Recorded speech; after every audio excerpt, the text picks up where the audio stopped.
Olá, Conversa de Peso de hoje recebe um dos campeões de participação desse nosso programa. Vereador, sim, historiador também, mas nosso amigo e hoje guia de turismo. Isso aí, meu. Muito bem-vindo, Felipe Kuhn Braun. Obrigado, Rodrigo. Obrigado aqui a Vale TV, a gente poder estar novamente trocando ideias, compartilhando conhecimento e falando também sobre essa nova atividade aí que já me levou 4 vezes à Europa, levando grupos e proporcionando às pessoas conhecerem mais sobre os lugares de onde vieram seus antepassados e mesmo sobre a própria Europa. Ô Felipe, vamos deixar bem claro primeiro que, para além da tua função, para além das tuas dedicadas pesquisas na nossa história, também em grande grau em genealogia, né? Essa tua atividade política partidária e a tua função de vereador, essa é uma função que tu já tens há algum tempo e que agora tu aprofunda ainda muito mais pela essa quarta oportunidade de levar um grupo, aliás, o mais numeroso de todos, 23 pessoas, para a Europa, né? Que encontro é esse das pessoas com a sua ancestralidade ou com lugares que simplesmente tinha o desejo, o sonho de conhecer? Olha, Rodrigo, nos grupos que eu levo, geralmente pelo menos metade dessas pessoas estão indo a primeira vez para a Alemanha. Para a Europa também, porque nessa vez fizemos Alemanha, França e Áustria. Já fizemos Alemanha, França e Bélgica, já fizemos Alemanha, Luxemburgo e França. Então, assim, é um encontro, de certa forma, com a sua própria história, porque, imagina, de 23 pessoas que eu levei, 22 falam o dialeto Hunsrück ou algum outro dialeto semelhante, um pouco suábio, um pouco o dialeto do norte da Alemanha, mas todos entendiam, né, tinham essa compreensão boa, significativa do idioma.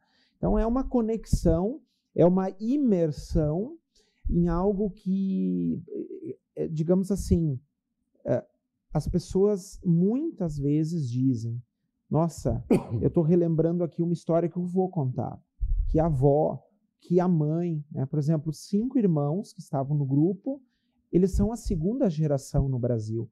O avô materno veio da Alemanha em 1922. Então, eles ainda tinham uma conexão maior, falavam e aí escutavam uma música. Ah, essa música o meu avô, a minha mãe cantava. Então, assim, essa troca, porque assim, tem muito da Alemanha que nós vivemos aqui e tem muito de uma Alemanha diferente, moderna, com outros hábitos, outros costumes, mas, por exemplo, a pontualidade. Os primeiros 2, 3 dias, tudo bem, é fuso horário, é troca, mas olha, quando tu diz para o alemão que o horário é às 9, e quando tu diz para 23 brasileiros, 22 de origem alemã, que o horário é às 9, e todos eles chegam até 5 minutos antes, tu diz assim, nossa, a raiz está assim, muito forte ainda, na pontualidade, na organização, e uma coisa que muito 10, assim, eu sempre digo, o meu papel e da nossa agência é fazer a melhor viagem para a Alemanha e para a Europa. Independente de quem foi mais vezes, essa vez nós tínhamos alguns que estavam indo pela 3ª, 4ª vez para a Alemanha. Está indo outras vezes, ou é a primeira vez, vai ser a sua melhor viagem. Assim, essa busca de poder ajudá-los em tudo. O que tu busca dar de diferente? Porque normalmente as pessoas vão ao turismo pensando em compras, pensando eventualmente nos grandes centros comerciais, no centro de inovação, né, onde você tem reconhecidamente muitos objetos de arte, né, um turismo cultural muito presente, mas não um turismo cultural que a gente possa pensar dos nossos descendentes germânicos aqui, né? Qual é a formatação que tu busca dar para esses encontros, para esses? Olha, a primeira parte da formatação, assim, uma Alemanha que nem mesmo muitos alemães conhecem. Então, assim, por exemplo, eu levo em lugares diferentes.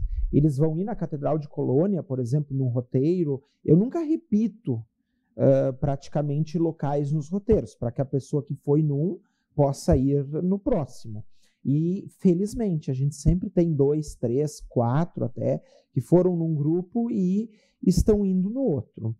E, então, assim, lugares diferentes para a história dessas pessoas, porque muita gente, eu sempre digo, ó, se você sabe o lugar de onde veio o bisavô, o trisavô, o tataravô, me diz, e se der, eu sempre coloco alguns povoados de onde vieram os antepassados daqueles que no grupo viajam conosco.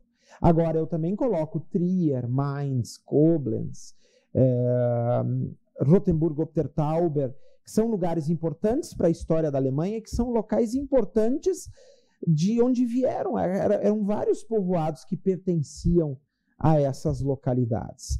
Então, a gente dá essa formatação específica, de fato, com esses dois olhares.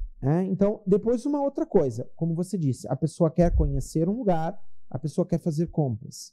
Então, assim, a gente proporciona isso. 2 horas no centro histórico, depois 1 hora na drogaria para os cosméticos, na chocolataria, ou num local para comprar souvenirs. Outra coisa, eu sou um guia que fotografo, já fiz curso de fotografia, gosto de fotografar, fotografo o grupo, fotografo as pessoas. Então é interessante, tem uns no grupo que, Felipe, já estou posicionado, já estou esperando a foto. Sim, já vai sair, né? Vou lá. Outra coisa, a tradução eu sempre digo, quiserem conversar, se comunicar com o pessoal, se comuniquem, né? Tentem, é bonito. Vários do grupo fazem. Agora, sempre digo, eu estou para traduzir. Eu falo alemão, eu falo francês, eu falo espanhol, estou reestudando meu italiano. Então, assim, me comunico e traduzo as coisas para o pessoal. Então, deixo as pessoas muito à vontade. É um roteiro que a pessoa não precisa se preocupar, porque o guia faz, assim, manhã, tarde e noite. Teve um dia lá, porque as cidades grandes na Alemanha, elas têm tido alguns problemas hoje que não tinha há uns anos, né? Então, assim, em segurança, né? Mas a segurança é N vezes melhor do que, por exemplo, de qualquer país aqui da América Latina. Mas, assim, eu sempre dizia para eles, um dia um grupo assim, nós vamos sair à noite. Então, peraí, dá tempo de eu ir lá tomar um banho que eu vou sair com vocês. Eu não vou deixar vocês... E aí saí com eles e ficamos até às 10h30 da noite. E uma outra coisa que o pessoal quer, nesse grupo, Rodrigo, era assim, tipo, a gente quer comida alemã.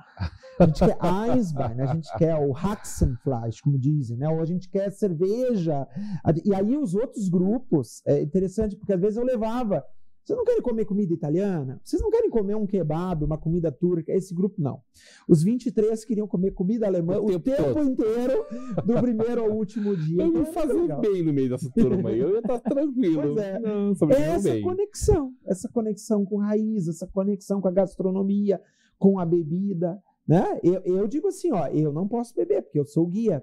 Aí eu tomo suco de maçã, só que o suco de maçã é parecido, né? Então, às vezes, está lá um copão de suco de maçã e é legal, assim, porque a gente consegue... Mas não te faz tomar um schnapps com eles, não? Essa vez, a rainha e o rei do Kerp, Dona Carmen e seu Celso, lá 2 irmãos, não, é o nosso guia, nós vamos patrocinar uma cerveja. O garçom, manda uma cerveja lá pro nosso guia. Aí o Celso, aí eu virei ohne álcool, sem álcool, muito bueno, bom, né? Bueno. O Felipe, se come bem lá, hein? Se come bem. Claro que nós não vamos encontrar buffet como... Você é coisa de brasileiro. É brasileiro. Bastantão, com milança. Assim. É o gaúcho, é o catarinense, é o paulista, né? Então, assim, não vamos ver isso lá, né?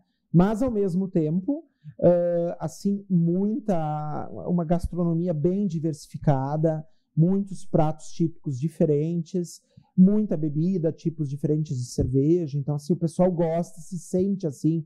Claro que o guia faz o trabalho mais desafiador, que é traduzir o cardápio para mais de 20 pessoas. E porque no cardápio... Fazer o pedido individual para cada uma das 20 pessoas. Exato. Então, mas é isso, assim, eu sempre digo, a pessoa faz um investimento e depois dali é tudo comigo e com a agência. Se encontra bastante da comida colonial que se comia lá 200 anos atrás, ou é muito clássico que a gente reconhece aqui? Eu digo que tem muita adaptação. Eu digo que, por exemplo, tu vai comer uma torta, né? Claro, tu vê o waffle, por exemplo, que já tinha lá na época dos nossos imigrantes, né? E por que o waffle? Porque ele tem ingredientes que você tinha na colônia, né? Na colônia não tinha muita coisa, mas o que tinha por isso que essas receitas elas têm 250, 300, 350 anos. Mas você vai ver adaptações, né, de um país hoje que importa coisas assim muito boas de outros países, né? Então você tem as tortas, claro, tem coisas muito... também tem a Schwarzwald, a torta da Floresta Negra, né? Você vai ter Apfelstrudel, né? A torta de maçã, que vai mudar um pouco de um lugar para o outro, mas é um doce típico, né? E o pessoal come prova isso. Como a gente come aqui, se come lá? Segundo algumas pessoas, o nosso aqui ainda é melhor, Olha né? só. Porque assim, eu sempre digo, nós aqui não perdemos na gastronomia, mas sim, a gastronomia deles é muito boa, né? A gente faz esse exercício com o pessoal. Por exemplo, o schnitzel, que é a carne empanada, que aqui não se encontra tanto. Embora se encontre em Novo Hamburgo, se encontre em Porto Alegre, se encontre em Dois Irmãos e Boti. Mas o schnitzel, você vai ver vários tipos de carne empanada lá, em vários lugares, e é um prato bem típico deles, né? Se come muito o schnitzel. Então eu sempre digo para o grupo, provem esses pratos, né? Façam essa experiência. E isso é muito legal, ver a pessoa comendo e, nossa, isso aqui tem lá na minha cidade, isso aqui é novo, isso aqui eu gosto muito, eu vou provar novamente, né? Proporcionar isso para as pessoas, novas sensações, novas experiências. Caminhos dos Antepassados. Esse é um nome que tu deu para esse projeto? Exato, ele é um projeto maior, né? Porque quando a gente vai para a França, a gente tem Caminhos dos Antepassados daqui, né? Quando a gente vai para a Áustria, como fomos, nós temos, claro, mais em Santa Catarina, né? Mas temos 13 Tilhas. 13 Tilhas, exato. Temos os Caminhos dos Antepassados na Áustria, né? E na Alemanha, por exemplo, poucas pessoas sabem que uma das regiões que mais enviou imigrantes, que é o Rheingau, lá perto de Frankfurt, tem a vinícola mais antiga da Alemanha, né? E a tradição dos alemães com o vinho também. Né? Então, levei eles na vinícola. Levo, né? Claro, eu não vou levar, por exemplo, o próximo grupo na mesma vinícola que eu levei o anterior, mas daqui a 2 grupos que eu vou levar novamente na vinícola, porque é uma experiência fantástica, uma vinícola de 900 anos. 900 anos. 900 anos. Você ali na volta do Mosel? É um pouquinho para cima, do outro lado, né? Porque o Mosel, ele desemboca no Reno, e para o outro lado do Reno, um pouco para baixo da confluência em Koblenz, nós temos o Rheingau, que é a região do Reno, Rhein, e do Meno, do outro lado, onde o rio que banha Frankfurt. Então, um pouquinho para o interior de Frankfurt, 30 quilômetros ao interior de Frankfurt, em Eltville, está esse que não é só o fato de ser o mosteiro melhor preservado de toda aquela região, um dos melhores preservados da Europa, não é só o fato de ser um dos mosteiros mais antigos da Alemanha, a vinícola mais antiga da Alemanha, mas também o local que serviu como cenário para o filme Em Nome da Rosa. Ah, que maravilha. Então era legal, porque quando nós preparamos o grupo aqui, eu disse, quem já assistiu? Lá sempre O Nome da Rosa, Umberto Eco, é famosíssimo, né? Aí, 1/3 do grupo levantava a mão. Aí eu dizia, assistam, vocês vão ver o filme, e depois aí quase todo mundo assistiu o filme, aí lá, nossa, que legal, eu lembro dessa parte do filme que aconteceu aqui. Então, é fazer esse vínculo, né? Ano que vem, inclusive, 2026, será o ano em que completaremos 40 anos do filme Em Nome da Rosa, feito naquele mosteiro. Meu Deus, que maravilha. Quero olhar algumas imagens. A gente tem fotos desse último encontro, dessa última ida, expedição. Na volta do intervalo, hoje numa conversa de peso. Hoje não é o vereador, hoje não é o historiador, hoje é o guia turístico Felipe Kundral. Vou pegar alguns nomes aqui de restaurante para... Ou ele vai me levar lá na próxima vez que a gente for para lá. A gente volta já.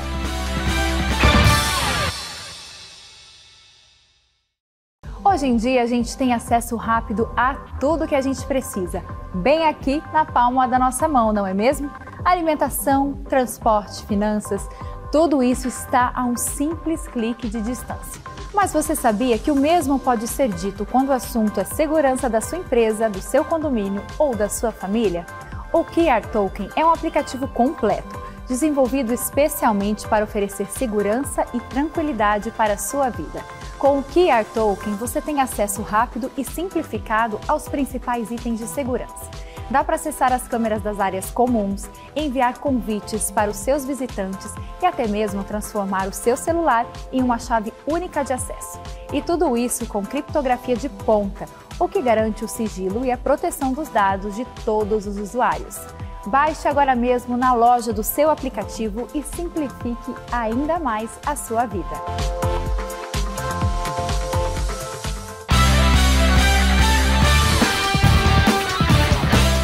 De volta para uma conversa de peso, hoje recebendo historiador, escritor, o historiador, escritor, político. E agora guia turístico. Exato. Felipe Kuhn-Braun. Ô Felipe, qual foi o primeiro grupo que tu levou? Foi em que ano? Eu antes levei uma experiência que eu fiz 3 vezes, eu levei familiares para lá, né? Antes de 2020. Aí o primeiro desses 4 grupos maiores agora foi em março de 2020, pouco antes da pandemia. E aí eu fiquei mais, digamos assim... Eu lembro que foi um bafafá na tua volta lá, né? O pessoal querendo dizer, olha, no meio da veio Covid. com a Covid, mas na verdade não veio, né? Não vinha até a região, felizmente, onde nós estávamos mesmo, com aquela... Né, não houve casos... Porque a Itália estava assolada naquele momento. Exato. E na Alemanha tinha começado, né? Nós viemos 4 dias antes de fechar as fronteiras, mas assim, cuidando tudo que nós podíamos cuidar, e de fato foi algo assim que uma viagem ela é programada 10 meses antes, 11 meses antes, claro. Então não é assim, Isso atrasou os momentos seguintes, os eventos seguintes. Exato, apenas isso, né? Muito bem, roda para nós algumas imagens daqui, põe uma imagem por favor, e eu quero ouvir do Felipe. Que lugar é esse, Felipe? Essa é a Catedral de Trier, ela é a igreja mais antiga da Alemanha, ela tem 1.700 anos. Ela foi construída em cima da casa de Santa Helena, esposa do imperador Constantino. Foi o primeiro imperador que, digamos, aceitou o cristianismo por intermédio de sua mãe. Tem 2 estátuas lindíssimas em mármore. E a Helena morava na Alemanha, no sul da Alemanha, Trier, sul da Alemanha. Né? Sudoeste da Alemanha. Na verdade, assim, as primeiras cidades na Alemanha, elas foram fundadas pelos romanos. E Trier, por quase 100 anos, era considerada a segunda Roma, porque 8 imperadores residiram em Trier e não em Roma. Já era assim no fim do Império, ali pelo ano de 300, 150 anos depois o Império terminou. E aí, então, eles residiam ali, era mais seguro, mais distante dos conflitos que Roma já vivia. Bonito. E é realmente fascinante. 1.700 anos. Só que aqui tem uma questão interessante nessa igreja, né? Na verdade, são 2 igrejas. A parte do centro e a parte esquerda é a catedral antiga. E a parte à direita é a Basílica de Nossa Senhora, que é uma basílica gótica. Só que o impressionante, tanto da catedral, da basílica, não tanto porque ela é em estilo gótico, mas a catedral tem vários estilos arquitetônicos, românico, gótico. Ela foi sendo reformada ao longo da história? Ela não precisa tanto quanto outras catedrais, mas seguido tem alguma reparação em função da idade e do tamanho dela. Aqui nós temos então o grupo, boa parte do grupo, na Porta Nigra, que é o portão romano de Trier, que é o único portão romano das antigas cidades romanas que está preservado ao norte dos Alpes. Então, esse portão ele é símbolo da cidade de Trier. E o pessoal ficou encantado, a gente fez um roteiro dentro do... foto, hein? Essa é a foto que o guia fez, o guia Felipe, por isso não aparece. Né? Muitas vezes eu não estou nelas porque eu faço as fotos e gosto, né, ver o enquadramento. Tá aprovado, Felipe, tá aprovado. Não, e o que eu digo assim, Rodrigo, qual é o diferencial das nossas imagens? Pouquíssimas vezes você tem um guia que fotografa o grupo, que fotografa as pessoas. Não, e a nitidez do fundo, né? Muito bonito. E nós pegamos dias muito bonitos também. Aí é o terceiro grupo dos 4 que eu tô levando ali, na vinícola mais antiga da Alemanha, de 900 anos. Aí você tem uma prova de vinhos, que o pessoal ficou maravilhado. E nessa já era entre a prova de vinhos e o começo da cantoria. O pessoal acha que só italiano é assim alegre, né? Põe 3 taças de vinho para os alemães, né? E foi todo mundo alegre, qualquer povo fica alegre com 3 taças de vinho. Exatamente, né? E foi muito legal, Rodrigão, nós tivemos uma guia de lá muito querida, hoje ela está acompanhando o nosso Instagram pelos caminhos antepassados, está nos seguindo, ali acompanhando, e não nesse grupo, mas num outro grupo, um deles aniversariava naquele dia, e nós cantamos parabéns para ele dentro da vinícola. E um desse grupo nós cantamos parabéns, era o dia do aniversário dele, dentro da Porta Nigra em Trier. Aqui nós temos a casa em Gelweiler. A bandeira do Rio Grande do Sul ali. Isso, do seu Harry Demken. Seu Harry Demken, ele preserva essa casa. Essa casa, ela tem mais de 300 anos. Por dentro, ela é exatamente como eram as casas dos nossos antepassados. As cadeiras pequenininhas. Aqui dentro. Exatamente, né? Aí é uma parte do grupo, a mulher dele estava embaixo, era 23, mais o guia, 24, então não tinha como estar todo mundo. Então uma parte ficava na parte de cima da casa, e ele traduzia, e a outra parte embaixo. E o legal é que nessa casa foi filmado o The Andere Heimat. Baita série, né? Baita filme sobre a imigração para o Brasil, para a América. Foi filmado dentro desta casa. Então a gente leva nos bastidores onde foi gravado o filme de Andere Heimat. Hoje já é muito mais fácil conseguir ele em português, traduzido em português. Isso. Bem, aqui nós temos o impressionante salão do Castelo Neuschwanstein, que é o castelo do rei Ludwig, da Baviera. E o que eu fiz com o pessoal? Como eu disse, as nossas viagens são diferentes. O primeiro castelo que nós visitamos no grupo foi o castelo de Eisenach, na Turíngia, onde viveu Santa Elizabeth da Hungria e onde viveu Lutero por uns dias para traduzir a Bíblia para o alemão, o Novo Testamento. E o salão principal do castelo, se a gente olha, a gente só tem foto aqui do Neuschwanstein, só que o rei Ludwig visitou aquele castelo e fez uma cópia igual no castelo dele.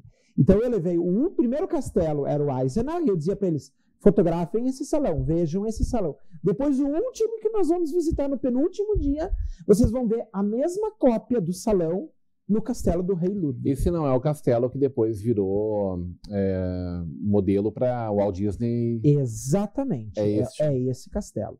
No interior tem Neuschwanstein. Neuschwanstein. Porque o cisne, Schwan, em alemão, era, digamos, o símbolo daquela propriedade. Foi Guilherme I ou segundo? Luís II. Luís II de Wittelsbach.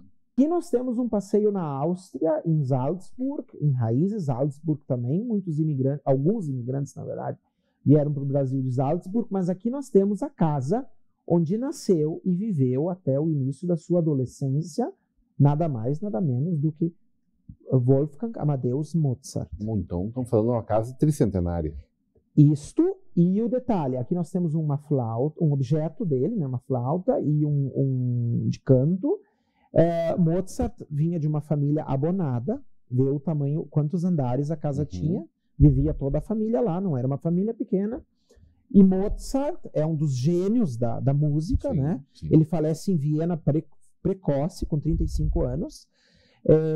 E esta casa guarda nada mais, nada menos do que o maior acervo documental em objetos e pinturas dele e da família dele. É fabuloso. O pessoal se perde lá dentro, quer dizer, não se perde porque tem o guia, mas quase se perde. Pode passar, Maurício. Aqui nós temos o pátio, então, do Neuschwanstein, a bandeira da nossa agência, né, com quem nós temos feito, RA Turismo, o grupo, né, essa é uma foto também que o guia fez, e esse é Acho que o guia, inclusive, tem toque, porque está bem centralizadinho.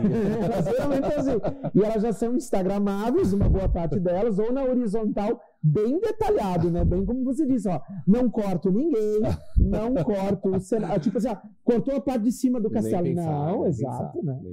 Aqui nós temos uma casa particular, segundo grupo que eu estou levando para Monschau. Monschau é um povoado na divisa da Alemanha com a Bélgica, e essa é a Roteshaus, a Casa Vermelha. É uma suntuosa residência de uma família sob o nome Scheibler, e esses Scheibler, eles eram nada mais, nada menos proprietários da maior empresa de tecelagem daquela região e uma das maiores de toda a Alemanha. Essa empresa durou do ano de 1760 até 1920. E o tanto dinheiro que eles ganharam com a tecelagem, que eles construíram, por dentro ela parece um castelo. Ela é enorme. Ela é enorme, e o que eu acho muito legal desse lugar, além de proporcionar para o grupo ver as mobílias dessa época e tudo mais, viveram 5 gerações da família nesse lugar, é que ela está totalmente preservada como foi deixada, e você pode fotografar tudo lá dentro. Aqui nós temos, então, nós vimos o interior da vinícola, né, do mosteiro de Eberbach, e aqui nós temos uma foto externa do mosteiro. Então, o mosteiro, o jardim, o mosteiro sofreu... Bem menos do que a gente via aqueles sombrios do filme O Nome da Rosa. Exato, né? Bem mais alegre, cheio de vida, colorido. Exato, azul, né? Porque o filme era para dar uma atmosfera de como era medieval, né? Não era esse colorido da Idade das Trevas, né? Só que também tem uma coisa, eu tenho levado os grupos entre primavera, principalmente primavera, e aí é tudo também mais colorido, né? E os dias estavam maravilhosos. Pode passar, Maurício. Aqui nós temos uma fase impressionante da história. Esse é o Residenz, o palácio da família Wittelsbach, em Munique. Ele é um enorme palácio, tem 130 cômodos. E a suntuosidade da família Wittelsbach, esse salão, ele é um atual salão para banquetes oficiais de Estado. Mas antes era onde a família real da Baviera recebia as autoridades monárquicas dos outros países, dos outros estados monárquicos. E o impressionante, né? Esse lugar se chama Antiquarium, porque antes de ser salão de refeições, de banquetes da família Wittelsbach, ele se tornou o primeiro museu de Munique por um tempo, porque o Duque Alberto de Wittelsbach, lá pelo ano de 1500, ele formou uma coleção que só existe igual em Roma e em Paris. Nas laterais, aqui a gente não vê tão bem, mas nas laterais estão os bustos em mármore original de nada mais, nada menos do que 100% dos imperadores romanos. Ele contou com o apoio da família de banqueiros Fugger de Augsburg, custou uma nota, ir até as famílias de Roma, descendentes daqueles, né, romanos importantes, e comprar um por um desses bustos e deixar expostos no antiquário. E o interessante é que tem afrescos ali no topo, e cada fresco representa uma cidade da Baviera. Aqui em Koblenz, na confluência dos dois rios, do Reno e do Mosela, e o importante disso, né? Nós temos as bandeiras dos 16 estados da Alemanha, e ao centro a bandeira maior da República Federal da Alemanha. E este é um dos lugares muito importantes para os nossos imigrantes, porque era um dos locais onde eles saíam, se despediam. Daqui iam até Hamburgo. Exatamente. Hamburgo ou Dunkerque na França, né, porque navegavam uma parte do Rio Reno também. Até ali, e mais acima, até Colônia e Bonn, era tudo navegável. Pode passar. Nós temos aqui também o grupo em Salzburg, na Áustria, né, no rio Salzach. Então, Salzburg, já diz o nome, né, uma montanha de sal, um burgo, na verdade, de sal. As salinas deram a riqueza para os príncipes bispos de Salzburg. E princesas. Não, eram príncipes da igreja. Não temos uma imperadora aí, uma imperatriz? Não, uma imperatriz, sim, mas naquela época eram os príncipes bispos. Era a igreja que comandava esse comércio de sal naquela região. Aliás, temos a nossa Leopoldina. Também era austríaca, também exato, austríaca, né? Da família de Salzburg. Não, da família Habsburg de Viena, né? Mas com palácios espalhados por toda a região. E a que você citou antes, a Imperatriz Cícia, ela tinha um parentesco com o rei Ludwig, que construiu o castelo Neuschwanstein, que mostramos agora há pouco, né? E tinha uma certa relação com ele. Pode passar. Passamos? Maravilha, puxa vida. Aliás, um startinho, né, Felipe? Apenas uma degustação de tudo que vocês viveram nesses 14 intensos dias. Do que as pessoas sentem, veem em loco. Né? Então, assim, dessa minha... Realmente, essas datas, tudo que tu disse pra mim, é tudo isso aí mesmo. Exatamente. Podem conferir depois, se alguém quiser fazer um... Tá gravado.